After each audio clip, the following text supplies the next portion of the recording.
आज एक बहुत महत्वपूर्ण बैठक हमारे यहाँ पर एक इसके सिलसिले में हुई सेमिनार के रूप में, जिसमें डॉक्टर पॉल नीति आयोग के हमारे बीच में हैं। साथ पूरी नीति आयोग की टीम आई है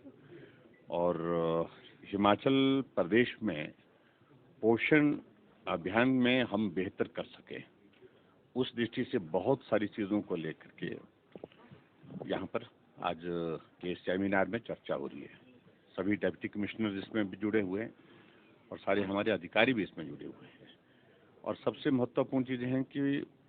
पोषण आहार जो है वो अभियान, जो हमारा पोषण अभियान जो है, इसमें बहुत चीज़ों को लेकर के हमारा कुछ जगह अच्छा भी है, लेकिन कुछ जगह अभी तक जो है जानकारी के अभाव में जो चीज़ें जिस रूप में होनी चाहिए, बेहतर करनी चाहिए उनको, तो उस तरह से हम वहाँ पर उस लक्ष्य को नहीं प्राप्त कर पाए हैं। हम उस पर बेहतर करना चाहते हैं, तो उस दृष्टि से बहुत चीज़ों को लेकर के विस्तार से आज चर्चा हुई है, डिस्कशन हुई है और अभी भी आगे उस पर होती रहेगी। और मुझे इस बात की प्रसन्नता है कि नीति आयोग के बहुत महत्वपूर्ण लोग यहाँ पर जो आए हैं वो हिमाचल प्रदेश को पूरा रोड मैप बना कर दे रहे हैं, इस दृष्टि से कि आगे हमको किस प्रकार से करना है ताकि हिमाचल प्रदेश उसमें अच्छा परफॉर्म कर सके। मेनली ये विषय है पोषण अभियान का। ना दे पाए, लेकिन उसमें टेक होम करके उसका प्लान किया गया है, लेकिन वास्तव में यह है कि उसका अगला पार्ट जो है घर जा करके उस आहार को ठीक प्रकार से दिया जा रहा है नहीं दिया जा रहा है, ये है एक सोचने का विषय। तो अदरवाइज अभी तक जो आंगनबाड़ी में आते थे तो आंगनबाड़ी में तो ये स्थिति रहती है कि वहीं सामने ही बना करके दे दिया जाता था, खिलाया जाता था, लेकिन घर में उस सारी चीज़ को किया जा रहा है कि नहीं किया जा रही, सारी चीज़ को भी मॉनिटर कर रहे हैं। कोरोना को लेकर के भी कोई डिस्कशन? हाँ, कोरोना कोविड पर भी प्रेजेंटेशन दी है डॉक्टर पॉल ने,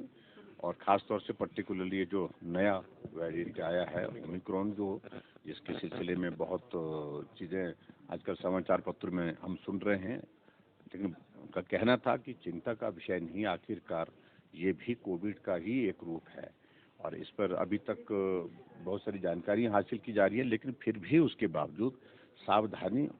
एकमात्र उपाय है जिसमें हमको काम करना है। वैक्सीनेशन तो है ही है और उसके बाद जो कोविड प्रोटोकॉल की जो सारी चीज़ें उनका पालन होना है। हिमाचल प्रदेश जो है वैक्सीनेशन में कि वैक्सीनेशन के इस अभियान में हिमाचल प्रदेश ने पहली डोज भी सबसे पहले पूरे देश भर में पूरी की, दूसरी डोज भी सबसे पहले पूरी की है। और इसके लिए हमारे केंद्रीय स्वास्थ्य मंत्री जी आए थे, आदरणीय नड्डा जी आए थे हिमाचल प्रदेश में, और उनने हिमाचल प्रदेश की जनता का आभार व्यक्त किया है और शुभकामनाएं दी है, बधाई भी दी है। मैं इतना ही कहना चाहता हूँ, अभियान पूरा करना एक बात है, लेकिन हमें इसको सतत बनाए रखना, लगातार इसको मेंटेन करना, वैक्सीनेशन के अभियान में कहीं भी ढील ना आए, उस बात को सुनिश्चित करने की जो जरूरत है वो भी करना। जनता का भी सहयोग रहे, जागरूक रही है अन्य प्रदेशों के मुकाबले। नहीं, लेकिन इसमें अच्छा काम किया, जागरूकता ने भी एक महत्वपूर्ण भूमिका निभाई है और उसके साथ साथ हमारे हेल्थ केयर वर्कर्स ने भी बहुत अच्छा काम किया है। हम उन्हीं चीज़ों को लेकर के आज की बैठक में डिटेल में बातचीत हुई है, उसमें हम बेहतर कैसे कर सकते हैं, टेस्टिंग बढ़ाने का हमने एक तय किया है कि फिर से टेस्टिंग हमको ज़्यादा बढ़ानी चाहिए, क्योंकि जो पॉजिटिव आ गया उसके बाद उसका कांटेक्ट जो है ट्रेसिंग की दृष्टि से वो महत्वपूर्ण है, इसलिए वो टेस्टिंग से ही संभव हो पाएगा। Thank you. देखिए, विधानसभा का सत्र है, विंटर सेशन है, धर्मशाला में होगा और उम्मीद करता हूँ अच्छा ये सेशन होगा। इसमें विस्तार से सारी विषयों को लेकर के चर्चा भी होगी और जो हमारे विपक्ष की ओर से जो प्रस्ताव लाएंगे वहाँ पर चर्चा के लिए, हम चर्चा के लिए खुले हैं और हर बात का जवाब दिया है 4 सालों में, अभी भी जवाब देंगे, बिल्कुल देंगे। हमेशा फ्लोर मैनेजमेंट की बात होती है, हमेशा ये कहा जाता है कि विपक्ष को कॉन्फिडेंस में नहीं लिया जाता है, that is why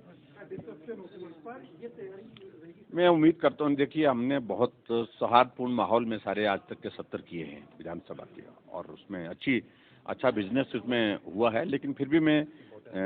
important session है, इसलिए हम यहाँ पर भी हम बेहतर करने की कोशिश करेंगे। Thank you.